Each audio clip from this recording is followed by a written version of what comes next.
Oh my goodness, are GPUs finally in stock and back at reasonable prices? Welcome back to PC Builder, I'm Jason. This is our April 2025 Q&A. We've got tons of great questions on the GPU market. Will GPU prices and availability improve for major sales like Amazon Prime Day and Black Friday? And we'll talk about when Intel's actually gonna make a decent CPU and all of your PC building questions. If you get value out of this video, please give it a like, it makes a huge difference to the channel, and of course subscribe for more cool PC content.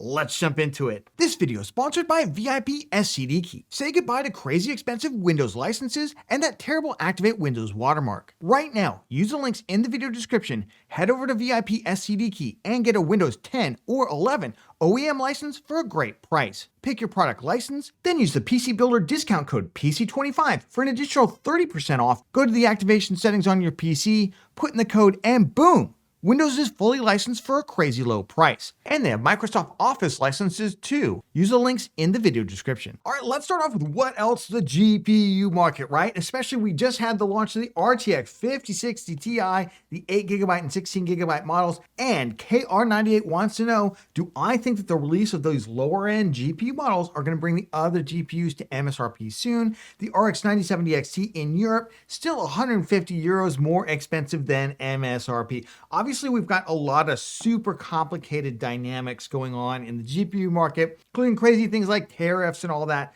So let's break it down. Where is the GPU market as I'm sitting here? The good news is it looks like it's actually improving despite like every body blow it could have taken from small supply in terms of NVIDIA, even the RTX 5060 Ti, a relatively small supply. And then of course the tariffs, right? Especially if you live in the US, the tariff, not just the tariffs themselves, but the uncertainty around it. Because what I've heard is that a number of companies are basically holding everything back until things sort out, because you don't want to stick a bunch of GPUs on a container ship, have that container ship 6 weeks later, get to the United States, and then you have to pay 125% or whatever the crazy amount of tariffs were on that GPU. They'd rather like just hold off, send that off to another market, which we'll talk about in just a second. Once things get figured out and all the deals get cut, then send it in without having to pay these huge tariffs. So obviously, we've seen massive undersupply in the US market, not just because NVIDIA is not sending enough GPUs, but also because even AMD is like, I don't know what's going on over there in the United States. So with the launch of like the RTX 5060 Ti and eventually the RTX 5060, are we going to see more GPUs come down to MSRP? I think the answer to that is not necessarily. I don't necessarily think that people who want to buy an RTX 5060, that's going to help the market where, instead of buying a 5070 Ti, because the price gap between those two GPUs is pretty wide. Those are two different classes of buyers. They're both GPU buyers, but one's looking to spend, $750 to $1,000. The other person's looking to spend $300 to $400. Those are two totally separate classes of gamers out there in terms of what they're willing to spend on their graphics card. So it's going to help the folks who can't get a lower end GPU right now, a GPU for under $500. That's who it's going to help out there. But in terms of if you're waiting to buy a 5070 Ti or a 9070 XT, and you're like, Jason, these things are like $150, $200 over MSRP right now. What's going on? Honestly, nobody's going to be able to tell you when they're going to hit MSRP. I suspect as long as everything keeps working out okay and we don't get any more curveballs out there thrown at us, trade wars and all that other kind of nonsense going on out there, as long as there's no additional curveballs out there, I suspect the GPU market's going to right itself here in the next couple months. In fact, right now, you can go buy an RTX 5070 Ti for $899. Jason, $150 over MSRP. But typically, the highest end AIB models are about 20% over MSRP anyway, and if you figure that out, that's exactly within that 20%. Now, of course, the model you can get, it's the MSI Ventus 3X. That's supposed to be an MSRP model. It's a model you should be able to pick up for $749. Instead, it's $899 instead. But you can actually get that model.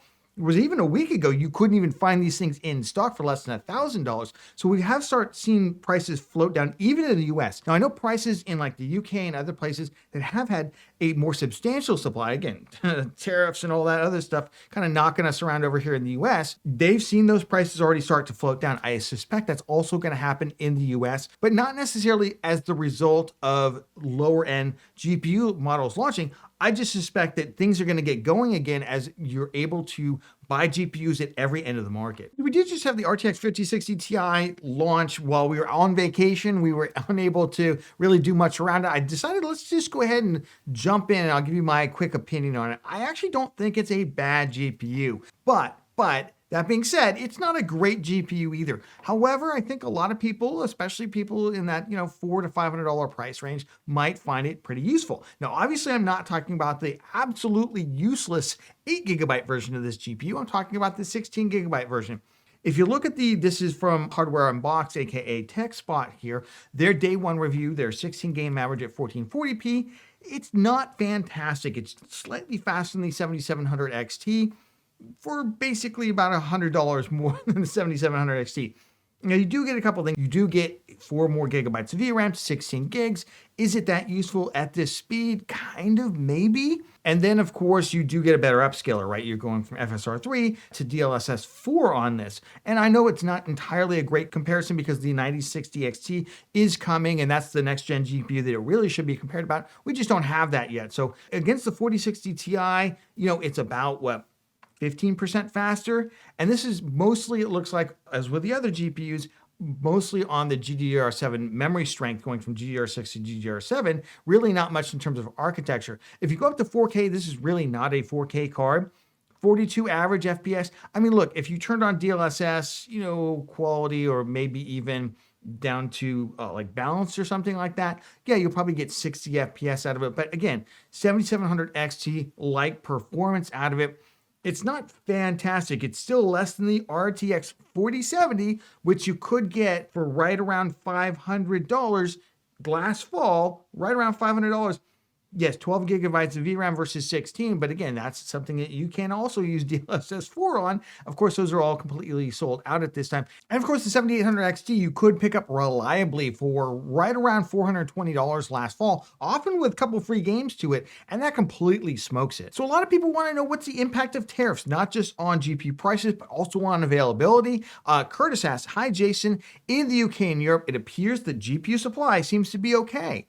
Do you think that's due to stock getting diverted from the US over tariff uncertainty? Yes, we'll talk about that in a second. If so, is it worth us Brits buying now, or do you think prices could come down further as supply starts to exceed demand? I don't know how long this is going to happen for. I think right now what's going on is if you're AMD or NVIDIA or any of their board partners and you're making GPUs and you're sending them out all over the world from China, from Vietnam, these countries, all of a sudden the US is like, one day there's 25% tariffs, the next day it's 85, and then it's 125. Like, countries do not pay tariffs. Whatever private company or person who's bringing in that good and picking it up, that's the person who pays the tax, and it's a tax. Tariffs are taxes. They're just taxes on imports. That's why they're called tariffs, all right? So they're waiting until the dust settles right now. So yeah, that's why we're seeing increased supply in Europe and elsewhere right now. Now, I will say, things might get really crazy here in the next couple of weeks in the US because it does take about 6 weeks for something to get there. We have not been doing this for 6 weeks, and I have seen that there's a sharp drop off in supply ships coming to the US. So GPU supply in places like Europe and the UK, it might actually get really insane. It might actually drop quite dramatically as they divert a lot of that US supply to other places right now until things get sorted out in the US. Fingers crossed, if there's a deal made tomorrow, and they start like, okay, we're going to start sending all that stuff back to the US market because they can charge higher prices here right now because of the shortage. They know that. So I just would say, if you can pick something up right now and you feel like it's kind of even within 20% of MSRP, to me, it's probably a good time to buy. Okay, but what about waiting for those big sales, those Amazon Prime Day, Black Friday, back to school sales, those kinds of things? Can we get a big discount on our GPUs? That's what the Beast wants to know. How good of a price can they get on the RTX 5070 during Prime Day? Is it worth waiting? Okay, so now we're looking a little bit further out. So Prime Day typically takes place in July, and then there's another Prime Day in October. We have back to school sales and right around in August, and then we have Labor Day sales. And of course, we've got Black Friday. So if you take all that together, I think that if you wanted to wait for Prime Day, the market will be a little bit better. Right now, you can pick up a 5070 for about $600. I think it will probably go back to MSRP maybe by Prime Day in July. Maybe by Prime Day in July. And it's going to hinge on a couple things. Some resolution of the trade war right now, particularly between the US and China and Vietnam and some of those other countries that also export silicon here to the US. I think we're going to see some resolution of that sooner rather than later. And if we don't, then all bets are off. But let's just assume that that's going to fall into place. I believe that we're going to get supply into the US pretty quickly thereafter. I know that NVIDIA is looking to shove a lot of their chips that they can no longer sell into China now because of brand new regulations from the new administration on their H20 chips. They still might go into AI, but I think there's going to be enough of a reshuffling that we'll see probably at least some more production for, the current gaming GPU architecture as well for Blackwell. But fingers crossed on this, right? So all that to say, on Prime Day, when you go to buy the 5070, I think you probably will be able to pick it up for MSRP. I think the market will normalize pretty quickly because it's not like the previous cryptocurrency mining market where we were competing with GPU cryptocurrency miners that were primarily mining Ethereum out there with gaming GPUs. And they were paying 10 times as much as you were willing to pay for that GPU because to them it printed money. I don't want to go through that whole thing again. Go through any of our GPU market updates from like 2022 or something like that. So I definitely expect that to be the case when GPUs finally hit the market. Nobody else is going to be competing for that gaming GPU other than gamers, especially at the mid-range, like the 5070 Ti out there. So I do think things are going to shape up hopefully pretty quickly. All right, Johnny Gamache wants to know, will Intel ever be good at gaming with their CPUs again? So what the heck did happen to Intel? Well, Intel kind of went off on a journey by itself. Intel made a number of really bad bets. I'm going to lay the blame of this. I know some people think this is not fair, but this is my opinion. If you feel differently, let me know down in the comments. I think Pat Gelsinger, the former CEO of Intel, made a lot of mistakes. Did a couple things right, made a lot of mistakes. And he made a lot of bets out there. And he also took his eye off the ball in terms of their consumer CPU lineup. So busy trying to do 20 things all at the same time, all these massive bets, especially with their foundries and everything,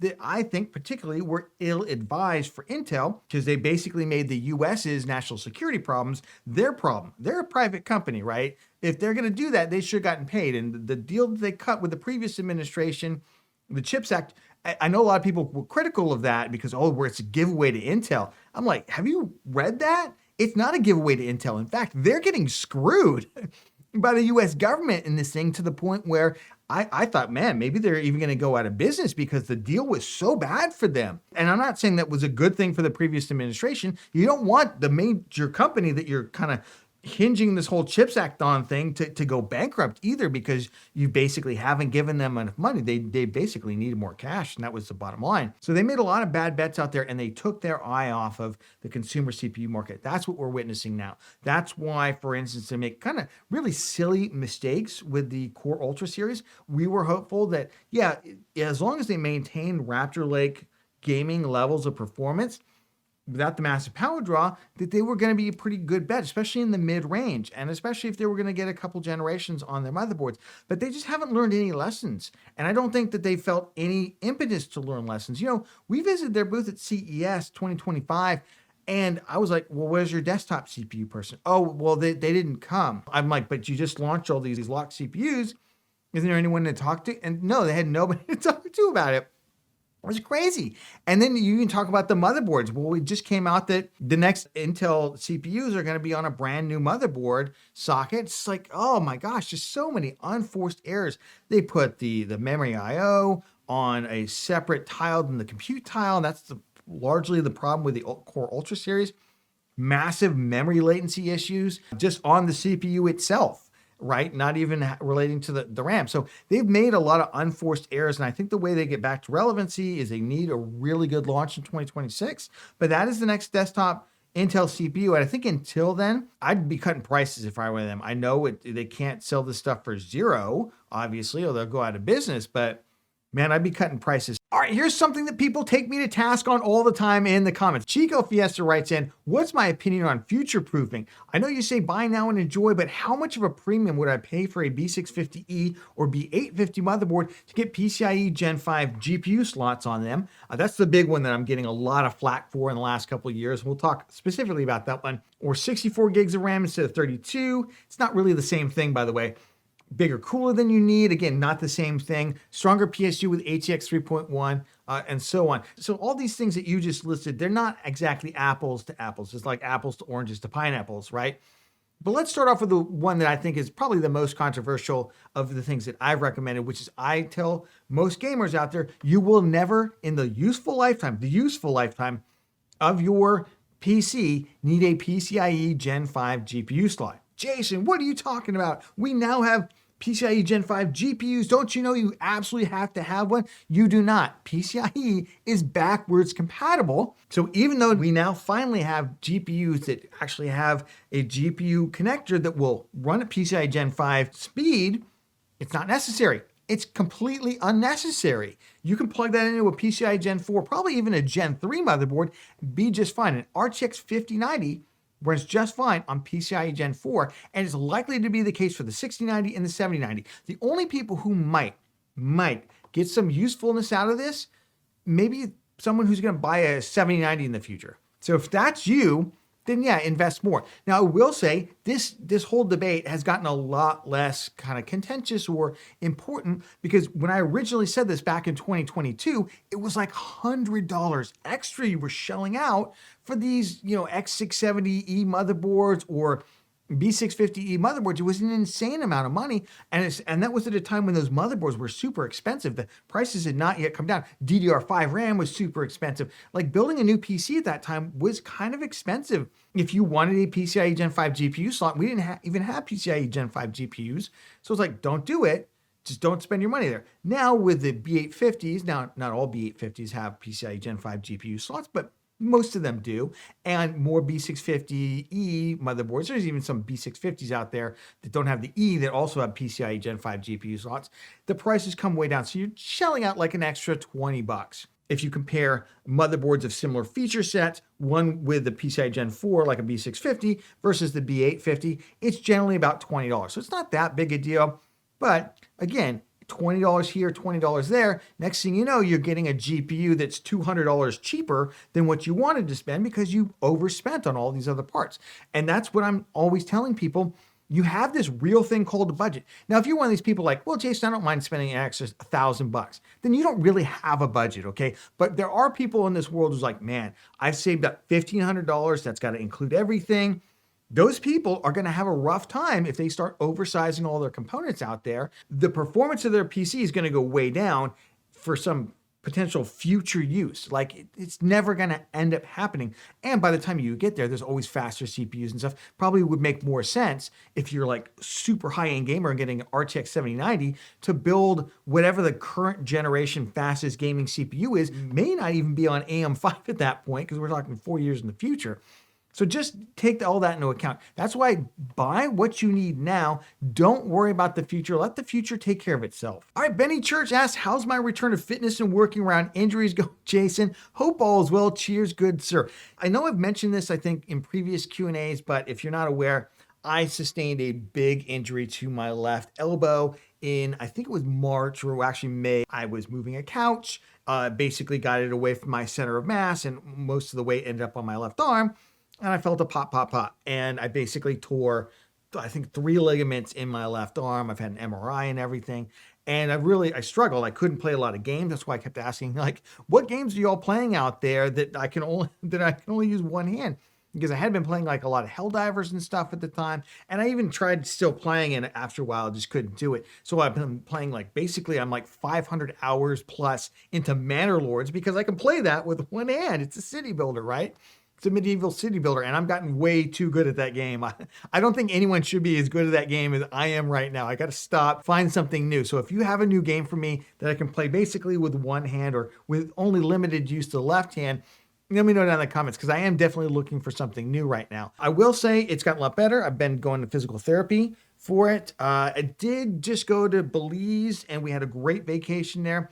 but we did some caving, and unfortunately, got to a spot where I couldn't like not use my left arm. So I had to use it, and I kind of hurt it a little bit. So maybe a little bit of a setback there. But now in terms of the rest of my fitness, doing pretty good. We are actually going to go to the Inca Trail. We're going to hike the Inca Trail in Peru. I'm going to get on my step up every day because we live in New Orleans and it is flat. It is so flat in New Orleans. There's no hills, there's no nothing. Crazy because I used to live in San Francisco, which is nothing but hills, right? And now I live in a city with just completely flat, and I've got to train to be able to hike up things. So we're going to do a lot of step stuff.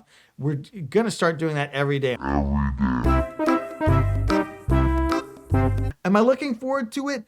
Like my body's not necessarily looking forward to it, but I think I'm going to be in a much better shape kind of fitness wise for that. So that's where I am fitness wise right now. If you got value out of this video, please give it a like. This makes a huge difference to the channel. And of course, subscribe for more cool PC content. Like, did you check out our updated Ryzen 9800X 3D build guide right here? We go through all the components for 2025, including what GPU you should be buying for that. Check it out, and we'll catch you on the next one.